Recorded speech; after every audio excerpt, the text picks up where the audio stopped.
short video about gravitational force and gravitational fields and things we already know about those, and then compare that to things that we're going to talk about now, which is electrical forces and electrical fields.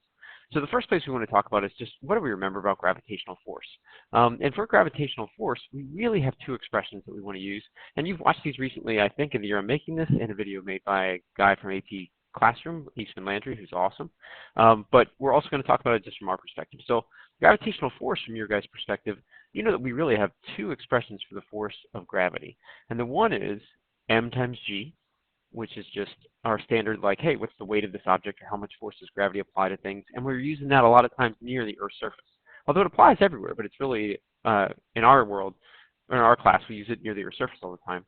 But then we also have talked about that, well, the real story here is big G mm over r squared, and we typically use that when we're talking about planetary motion, where we're looking at large things like the mass of the Earth and a satellite or something moving around it.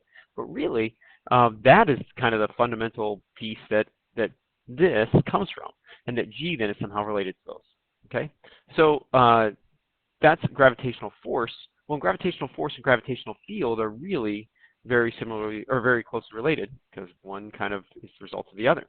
So gravitational field, I think, oh, and this is a gravitational field. I didn't even catch that I did that.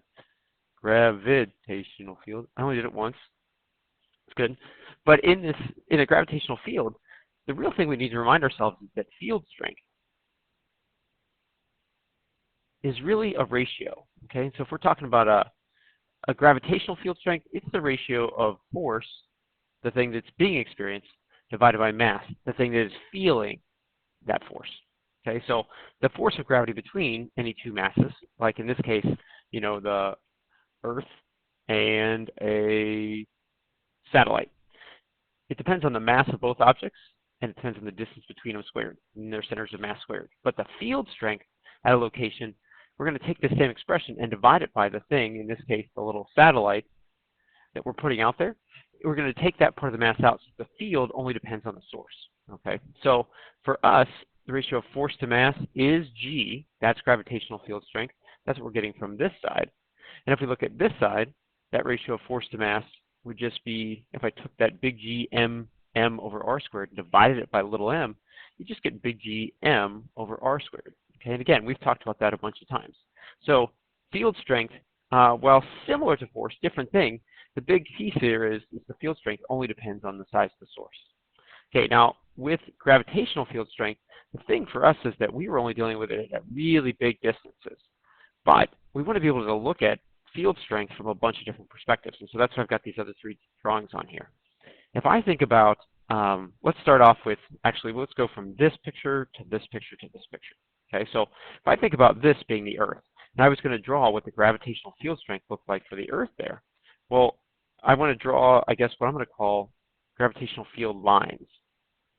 So my lines show the direction of that field, and the density of the lines shows the strength of the field. The length of my arrows is completely inconsequential because these are not vectors, and I should put that in another color just to highlight it a little more. These gravitational field lines are not vectors.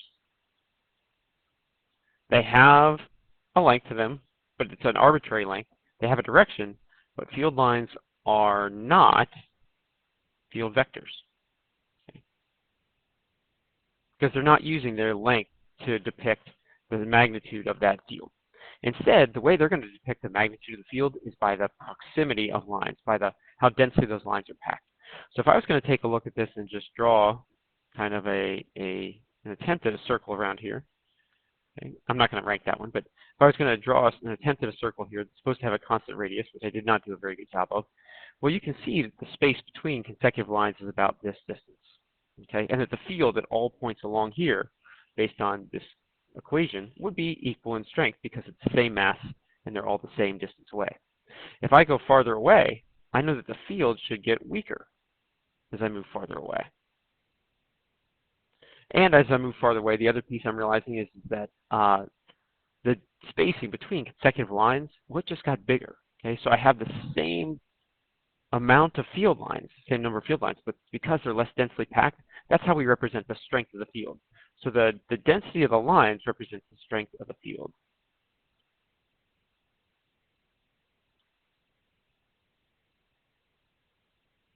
Now, if you watch Eastman's slick videos, he's making me think I really need to make some slideshows and stuff like that. I'm just way too lazy and old school so far, but we'll see what happens over time. All right, so that's the idea with that. All right, now if we took that same exact picture, all we're going to do from here to here is zoom in a little bit, but it's more or less the same thing, because in this vantage point, we still treat the Earth as though it's essentially a point mass. We treat it as though it's trying to pull all other objects with its gravitational field, all other massive objects, that is, towards the center of the Earth. That's where we're kind of saying that that gravitational field has a net direction towards the center. Okay, it's that same picture, same zoomed in. We still have like field lines, and the spacing between the lines still shows the strength of that field. All right, but then we want to be able to zoom in even further. Okay, so now we're looking at, what about us? What about the world we live in? We do not draw that gravitational field as though it varies in direction, because this is to the right, this is, or sorry, to the left, this is downward, this is to the left, or to the right. It varies in direction and it varies in strength. But in our world, we don't treat it that way. If this is us standing here, let's just make us green. Okay, we treat the gravitational field strength as though it is constant. As in, if I ask you, how strong is the Earth's gravitational field? You're going to tell me, well, G is a constant at near the Earth's surface, 9.8 newtons per kilogram, which is the same thing as G equals 9.8 meters per second squared. So you're going to tell me that that is a gravitational field constant. We're going to stab this guy. Sorry, fella. Okay, and I can show that that's a constant field strength, not based on drawing all these arrows the same length. In fact, I'm going to make them a couple different lengths just so you don't get mixed up by that. But because, let's just make this guy really long, but because the lines are evenly spaced, I was real careful to make sure they're only 3 blocks apart in each of those spots. So the field strength there is a uniform field. We treat it as though it's a constant field because those lines are evenly spaced and they're all in the same direction. So it's same direction, same spacing. Now, is that a legit approximation? Well, sure. If you start thinking about the radius of the Earth is 6 times 10 to the, oh gosh, no, I'm forgetting. Sorry, momentary pause there while I had to just kind of think for a second. About 6.4 times 10 to the 6 meters. Okay, so that's a pretty huge distance. Well, if we're going to talk about the regular distances we're rising, and we're looking at 6,400,000 meters for the radius of the Earth, changing our distance away from the surface of the Earth even by a kilometer, okay, so put a kilometer in there, 1,000 meters, doesn't change this by even 1%. It's a minuscule change. So, and then we're going to square that small change down there and put it in the denominator. So the strength of that gravitational field really is darn near constant for the world we interact with every day. Okay, but that ability to change perspectives and see which model, whether it's G is a constant or field strength is changing, is important for us, and it's a skill we're going to need as we go on to the electricity side of this, which is what we're going to do next. Okay, there's a lot of parallels between gravitational fields and gravitational forces, since they are inverse square laws, and electrical stuff. So let's jump over and try those. Okay, so we want to kind of do the same thing here and go in reverse, although we're not quite going to go picture to picture to picture just yet. We want to talk about how we calculate these two things. So the first piece is just to jump and say, now that we're on an electrostatic force, you just learned from Eastman's video that the electrostatic force, so the force between 2 point charges, I should maybe say that's true between point charges, because we're going to deal with things besides point charges when we deal with electrical stuff compared to gravitational stuff. But the field between 2 point charges, we learned, is just this K times some amount of charge. I could put a capital Q or a lowercase q, because Q is charge, just like M capital and M lowercase both mass, divided by R squared. That's the electrostatic force between 2 charges. And I say electrostatic because our charges right now are going to be at rest. We're not making them move yet. This isn't current electricity. This is just charges sitting still. We're putting them someplace, and then we might move them and say what happens when we change to this location, but they're not flowing. Okay. Well, electric field, we're going to have a couple of thoughts with that. Okay. Just like gravitational field on our previous situation. Gravitational field strength was the ratio of force to mass. That told us G. Electric field strength is going to be the ratio of force to charge. Okay, and we're going to call that E. And it's actually a vector. I probably could have vectored this and vectored this, but let's just think magnitudes from now. Magnitude is actually going to be really useful for you most of the time.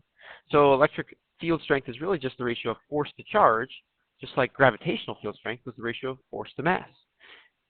The thing that's being experienced divided by the guy that's being pushed and pulled. Okay.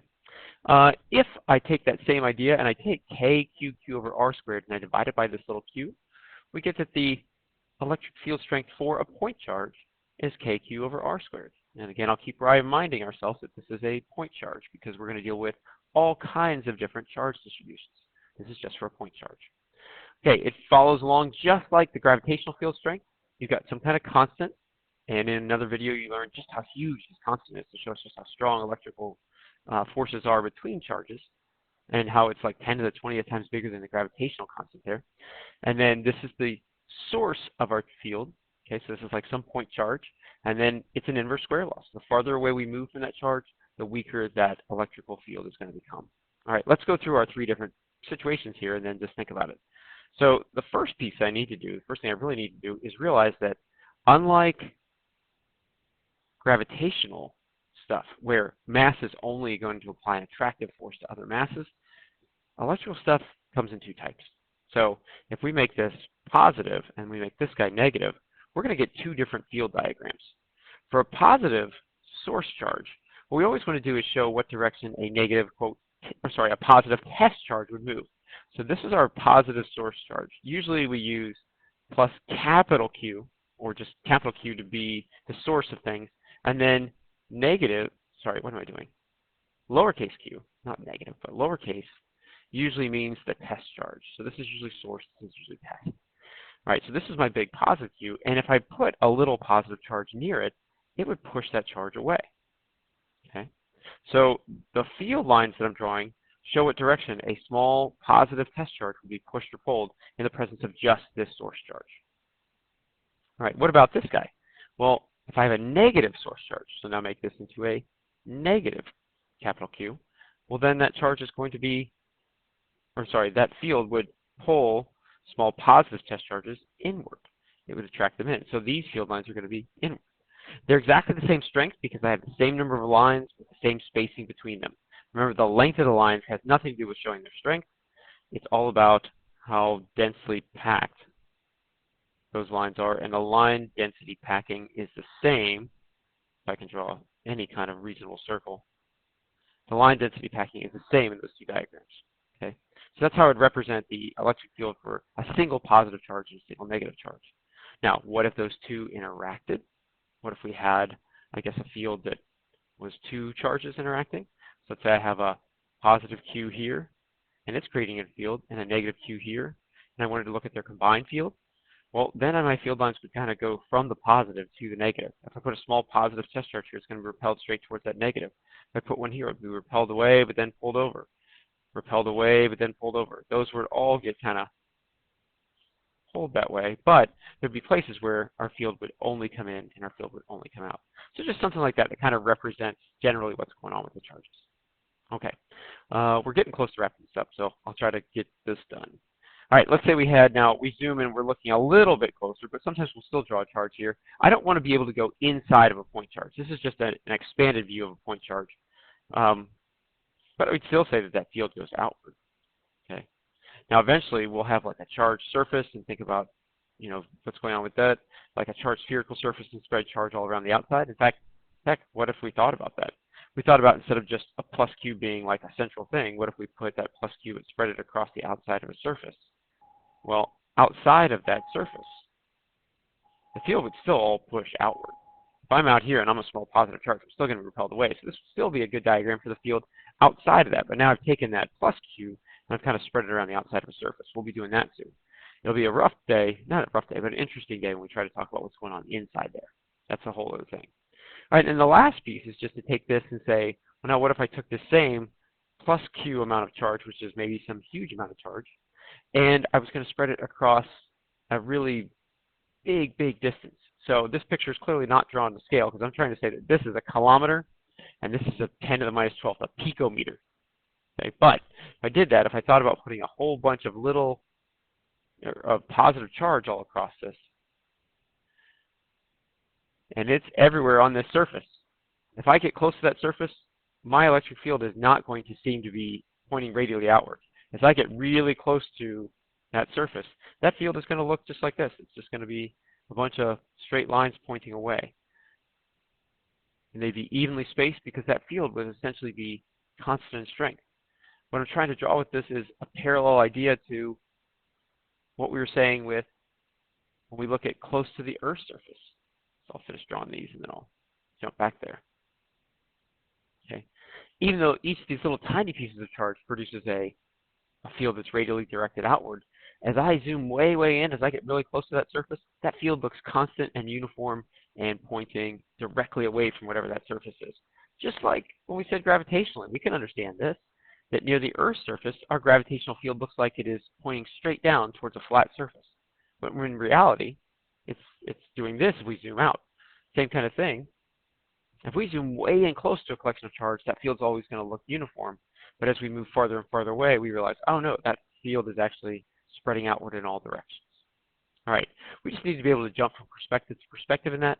We need to be able to calculate electric field strength. We need to draw some electric field lines. And I think that's all you really need to be able to finish the assignments you got on there. So give it a shot. And I'll hit you back with questions tomorrow, and we'll see where we're at. Thanks, guys.